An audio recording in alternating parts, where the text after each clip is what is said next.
Hello and welcome to the Business of Winning podcast, brought to you by Performance Insights, providing expert speakers and hosts from the world of Formula One motor racing to corporate events and conferences worldwide. Just click on www.performanceinsights.co.uk and send us your requirements.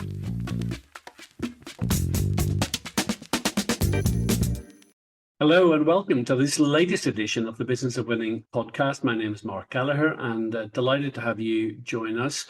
I'm very pleased to say that we are joined today by none other than Otmar Szafnauer, one of the best known executives in Formula One, an American executive who came into the sport in 1998 as operations director at British American Racing.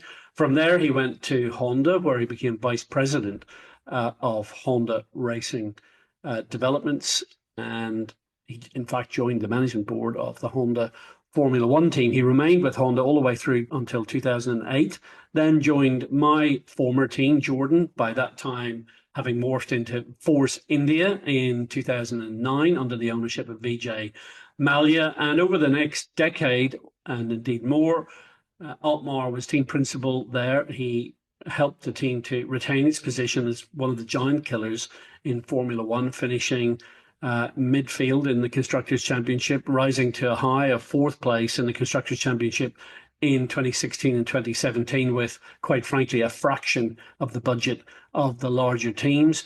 He also played a pivotal role in securing the team's Mercedes-Benz powertrain agreement in 2014. And something that he deserves a lot of credit for is the way in which he managed to transition away from Vijay Mallya's ownership as Force India morphed into Racing Point, and indeed as Racing Point won the Sakir Grand Prix in 2020, a famous victory, of course, for Checo Perez, and then transitioning the team through to Aston Martin under the ownership of Lawrence Stroll. Otmar remained as part of Aston Martin until January 2022, then joined the Alpine team as team principal. He was there for over a year and a half, something of a victim of the constant management changes and reshuffles which Renault seemed to plague their involvement in Formula One with Alpine. And today, of course, he is still a successful businessman. I'll talk to him about his business, Soft Power, and its business application which they've developed. But first and foremost, Otmar and I have a conversation about Formula One in 2024, and then move on to talking about his experiences as a team principal, the leadership involved in running a Formula One team, the kind of team culture that he believes strongly you need to have in order to be successful in Formula One, and also what he's learned from Formula One that he feels businesses around the world could benefit from. So really interesting person to talk to. I hope you enjoy the conversation as much as I did. And we really started by getting straight into Formula One 2024 and looking back on what was a truly exhilarating season. Let's talk about Formula One in 2024. It was a very interesting season, wasn't it? We had multiple race winners in terms of teams and drivers, 7 drivers, 4 teams winning. What did you think about Formula One 2024 and how that panned out? You know, I think it's a testament to the fact that a couple of things. One, the regulations haven't changed for a while now. I think the next year is the final year of these both aero and powertrain regulations. And when that happens, you know, the grid closes up, and it closes up because people or teams look at what other teams are doing. They, copy some of the advancements and do the same experiments in their tunnel. And I also think so from that perspective, the cars got closer together this year. The driver pairings were very interesting and very good. We have, outstanding drivers in Formula One, the best in the world. And some of the pairings were great. And I think some of the pairings next year will be interesting as well. And it looked like, looking back at it, it's obvious that Red Bull had a pretty good advantage at the beginning, which they didn't continue with, and others caught them and surpassed them from a performance perspective. And for Max to have won it at the end and not being in the fastest car probably since the break or even just before, was fantastic. I mean, he's a formidable competitor, and for him to hang on to win it in some of the circumstances that he found himself in just proves that he's now really matured. He doesn't make the mistakes he used to make when he was a rookie or early on in his Formula One career. The other world championships he's won has helped him. He knows how to win, and he knows how to become a champion, and he showed it. And fantastic for him. I like Max Verstappen because he is so good at his craft. And then for McLaren to hang on at the end when they were challenged a bit by Ferrari, congratulations to them. They turned it around from about a year and a half ago. I think I was at Alpine in my last year at the beginning of the year. We were quicker than them. And then mid-year they turned it around and didn't look back. They have a fantastic car, two great drivers, and they won the Constructors Championship. So congratulations. Maybe if like in the old days when or when I started out in Formula One and you were at Jordan, and some of the old drivers maybe would have taken Lando out in the last race to make it a bit for the constructors. If in the old days, if Sainz had an opportunity to take Lando out, and then I'm sure that would have crossed people's minds in the mid 90s, but it seems like that doesn't happen anymore. I want to go back to a point you mentioned right at the beginning.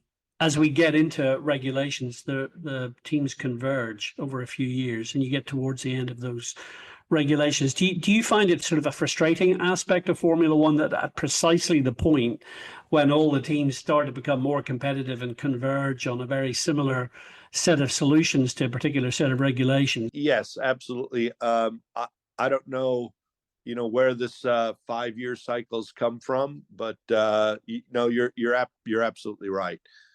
When we get to a set of regulations that hit the asymptote of competitiveness, and everyone else is catching up because they're at a point in the curve where you get more gains for the input that you put in than at a point in the curve where you just get marginal gains.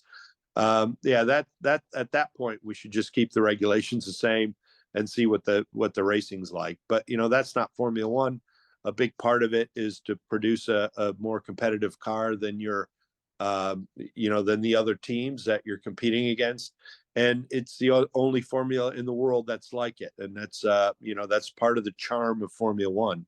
And that's part of what makes it the pinnacle of motorsport. And that's part of the reason, or the biggest reason, we have on average 1,000 employees per team to run 2 cars in 24 races. 100 of the employees go to the racetrack, and 900 of them don't. They're back at the factory trying to produce a car that's better than the guy you're competing against. And it's only in Formula One that we do this. So that's part of the charm. And when you have all those people, they want new regulations to compete against the others, to show that when the regulations change, they can do a better job. The irony is only one team can do a better job than everyone else. There's only one winner. I loved your comments about Max Verstappen. I like Max. I think he pushes it right to the very, very limit, and sometimes slightly over, but all the greats have tended to do that. One thing that I wanted to ask you about is, did Max carry the Red Bull Racing team this year? Because it certainly looked that way, particularly as the team was having some off-track controversies and struggles going on, and the car's performance seemed to diminish as we got into the middle part of that season. And I think he went 4 months without actually winning Grand Prix, from Barcelona all the way through until the latter part of the championship. So do you think Max really carried that team? And what's your take on Checo Perez? Because there's a guy well who won a Grand Prix for you in Sakir a few years back. What do you make of that whole sort of situation? Couple things there for me anyway. When you start, the thing to learn from it is, when you start the season in such a dominant position, because at the beginning it kind of looked like, here we go again. Red Bull have by far the best car. Max is winning everything. what it teaches you is you don't know what tomorrow brings. So make the most of what you have today because it can quickly change. And one thing Max did was just that. Don't assume, this is going to be easy. And the fact that he banked all those wins early on helped him at the end, for sure. But the question was, did he carry the team? For sure. He had a massive, massive impact on that team. And Checo, when he drove for me, was absolutely brilliant. Great racer, a better racer than qualifier, but in the race, he rarely made mistakes. He always brought the points home. So I don't know the dynamic in the team and what happened there. However, people look at it and say, okay, well, say you had two Checos, you wouldn't have won the driver's title. And on the other hand, say you had two Maxes. I know there aren't two Maxes, but could you have won the Constructors title? And it's not that simple because there's teams behind drivers as well. So it's not just one individual.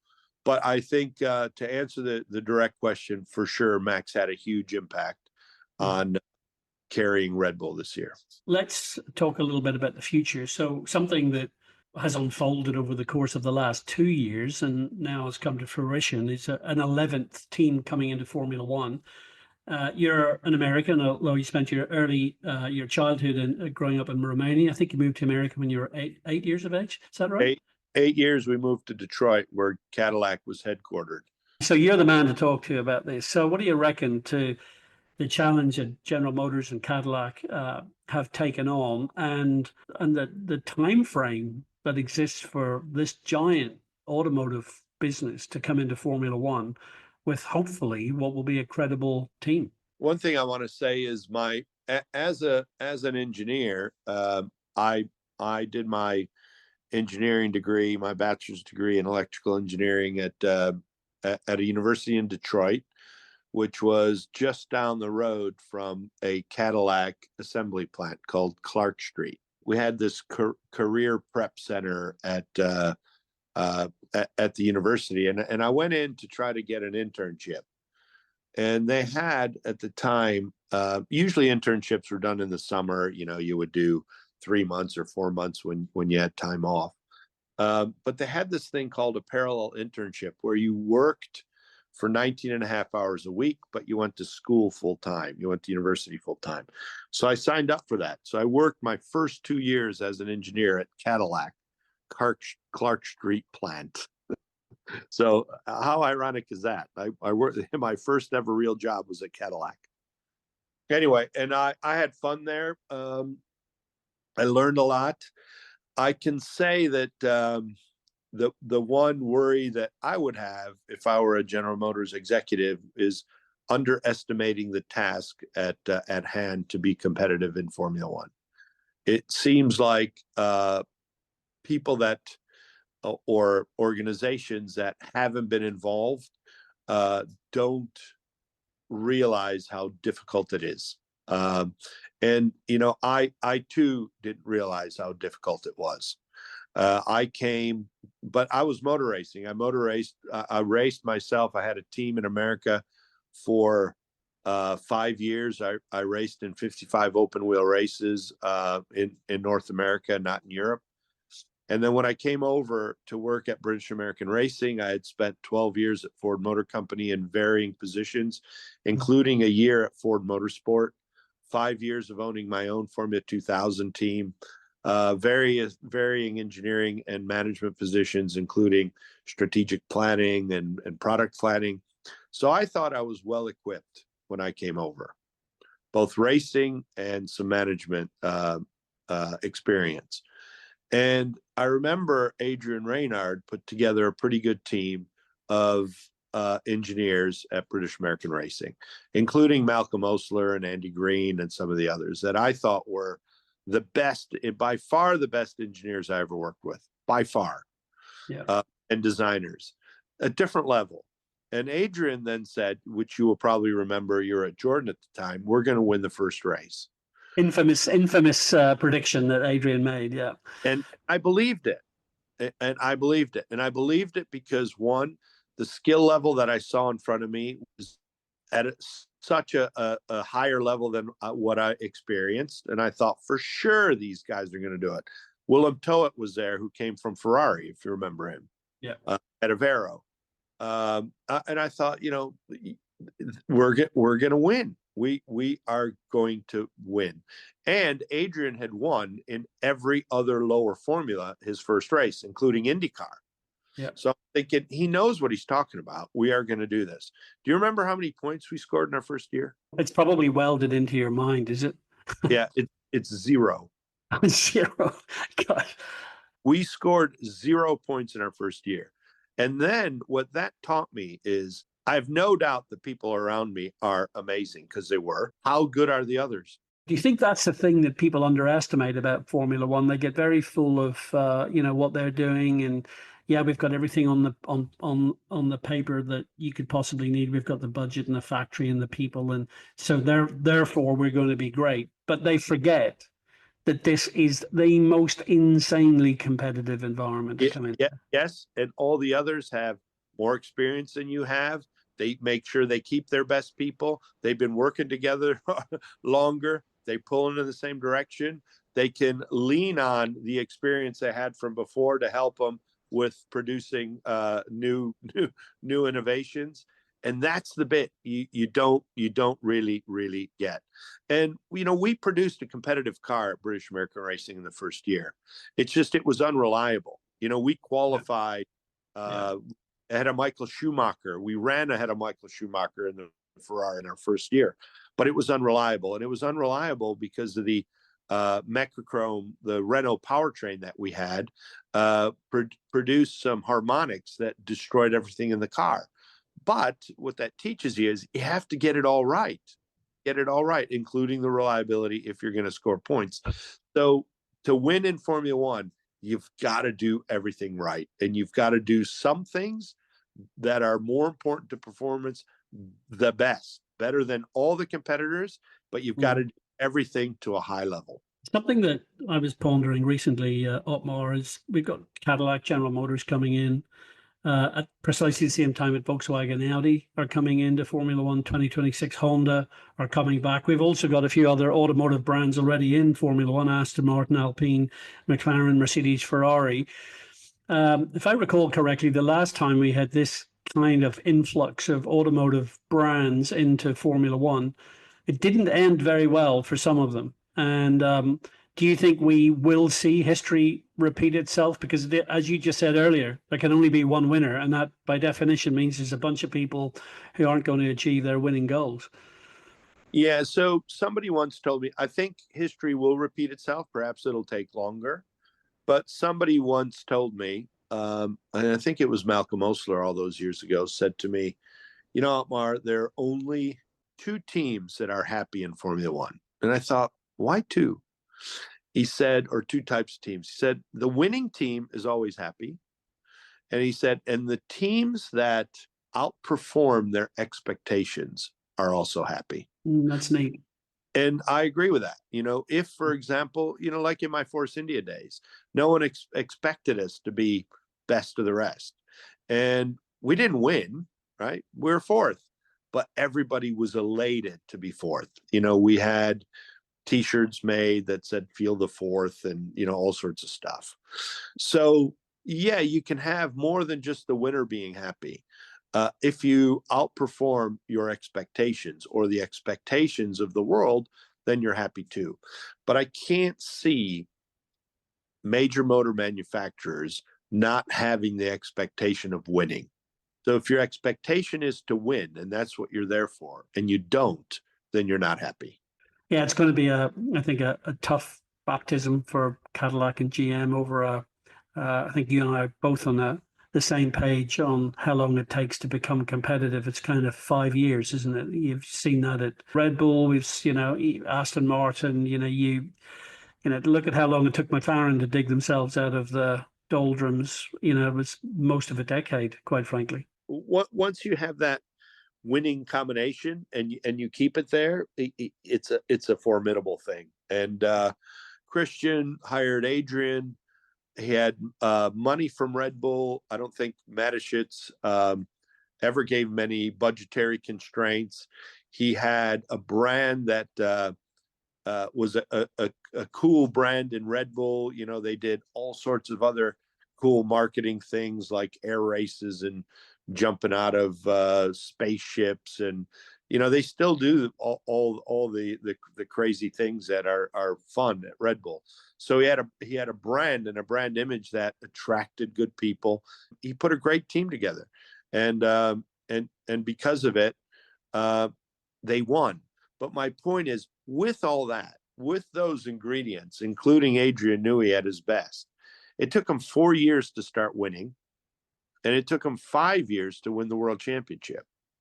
In the first 3 years, they weren't winning, and you know, they had the formula.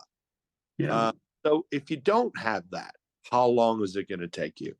Yeah. You know, I worked at Honda, and I know how they work, and I know how competitive they are, and I know how important motor racing is to their DNA. You know, Mr. Honda was a racer, and he wanted nothing more than to win. And I remember, I mean, I don't remember saying this, but I remember people talking about it when he went to the Isle of Man TT. Right, the first time he went racing was motorcycle racing on the Isle of Man. And I think there was a Japanese journalist that asked him, why would you be going to the Isle of Man TT? Don't you think it's more sensible to win nationally in Japan first and then try to take on the world? And his answer was, if I win at the Isle of Man TT, of course I'm going to win nationally. So I'm going to take on the Isle of Man. That's the type of racers Honda are. It's in their DNA. In this formula now, they're winning. But do you remember at the beginning when Fernando Alonso kept saying this is a GP2 engine? Yeah. And so they know what they're doing. They've been in the sport before. They've been winners, but it takes time. And even Honda struggled at the beginning.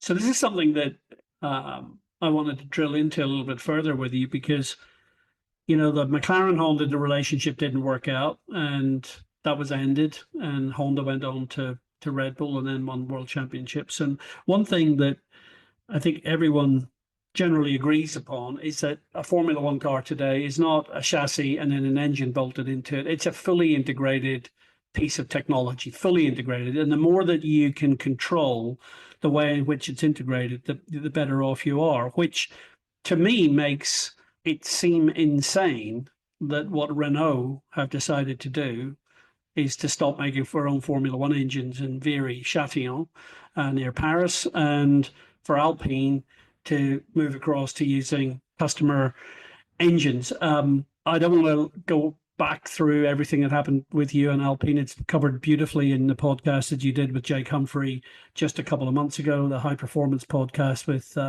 Jake Humphrey and Damien Hughes.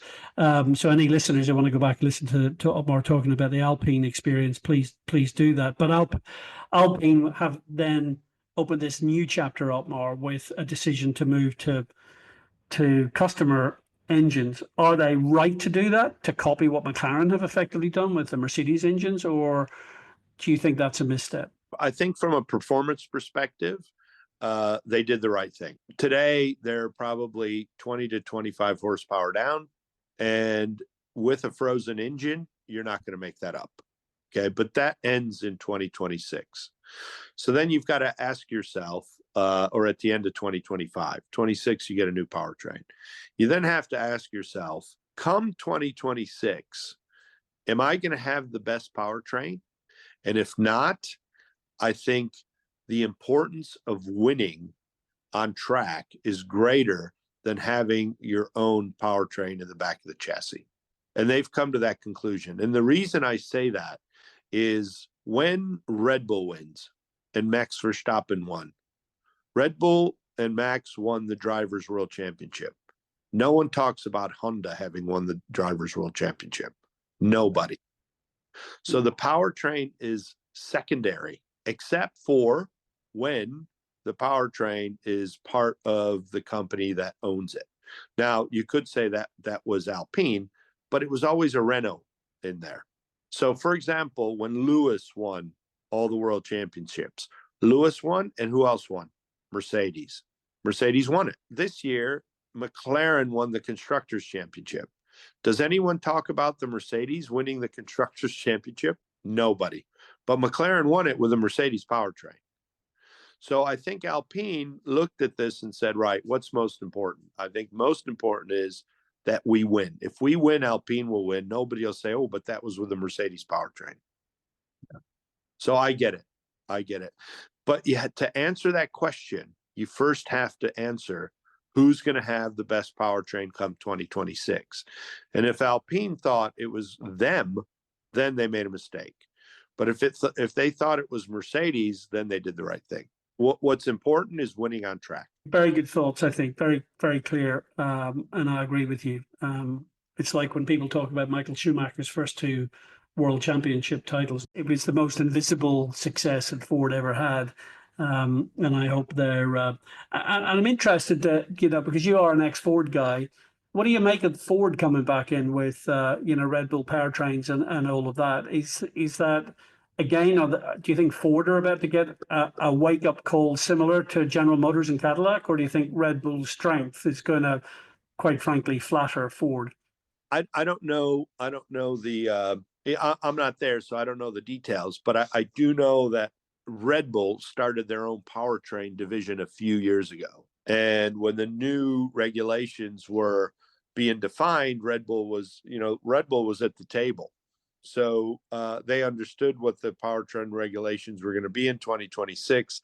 I believe they hired some good people from other Formula One powertrain design and manufacturing houses. I think they got some from HVP, probably some from Ferrari. So they started putting a team together that had the relevant experience. The question is, for me, all those new people that have come together, what kind of powertrain are they going to produce? I mean, they also put the infrastructure in place. They bought all the AVL dynos they need. They bought some other dynamometers, some VTT things, and so they put the infrastructure in place. They got people with experience, and off they went, designing and now probably building the 26 powertrain already and testing it. It's still a question mark as to how good they're going to be. So I don't know how much of Ford technology will be in that powertrain. I have no idea. I don't know what their inputs are. How much they're helping. If it's all theirs, partially theirs, I don't know. Yeah, it'll be interesting to see when it's all revealed. Let's move on to talk about something close to my heart, which is what businesses can learn from Formula One. Otmar, you have had a career at the very forefront of this sport. You've been a team principal, chief executive, have led Formula One teams. And I mean, you talked about Force India, okay, maybe not winning world championships, but doing a giant killing act and spending those dollars perhaps more wisely than anyone else in the paddock in terms of the giant killing act that you were doing. Can you talk to me about your experience of leadership in Formula One? What did you learn through all the ups and downs of your career at the forefront of Formula One teams that you feel can then be taken into the wider business world? Leadership in Formula One, as a leader, you have to adjust your leadership style based on the subgroups that you're talking to within the team. And one thing I used to do at Force India was I would get some of the subgroups together, say the laminators, in the evening, after their shift was over, maybe at 6 o'clock or 6:30, I would buy them only because Brackley was close. I would buy 10 Domino's pizzas, and they would walk into the room. We all had Domino's. We had some water and some Cokes and Diet Cokes and whatever. And we would sit there and chat about what could be better for them, what's going well, their frustrations, what they need. And I did that with a lot of the different departments. And my point is, your leadership style has to vary based on who you're talking to within the same organization. So having a discussion with, say, a truckie or a tire technician would be different than having a discussion with a chief designer or your technical director or your most senior technical team. And somebody once pointed out to me that, at a Formula One team, you have more doctors in a local hospital. I can't remember how many PhDs we had on staff at British Racing or at Force India, or when you were at Jordan.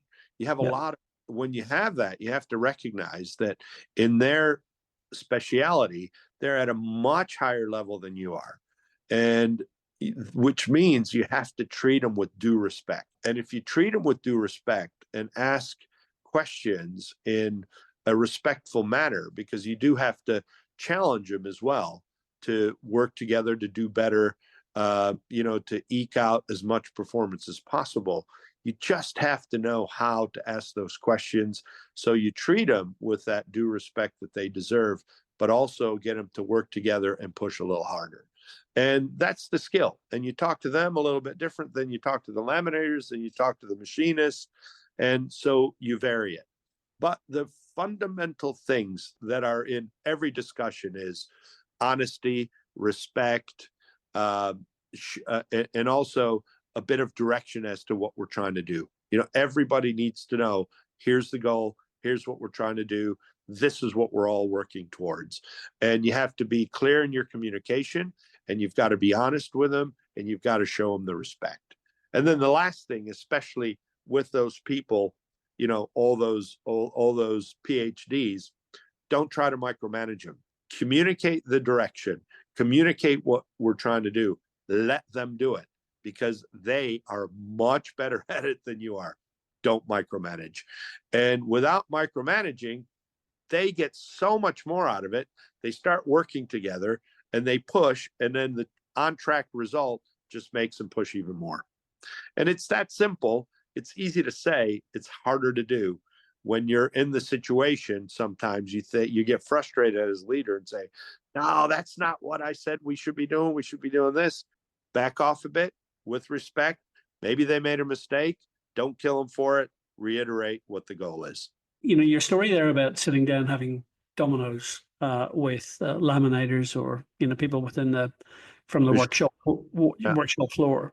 One of the things that strikes me is you believe very much in visible leadership. So you're going around dealing with people at every level within the business. You're being seen by everyone. So there's visible leadership, and you're working hard to get everyone aligned. And that alignment is not an easy thing to achieve. And you and I know that the successful teams in Formula One are extremely well aligned.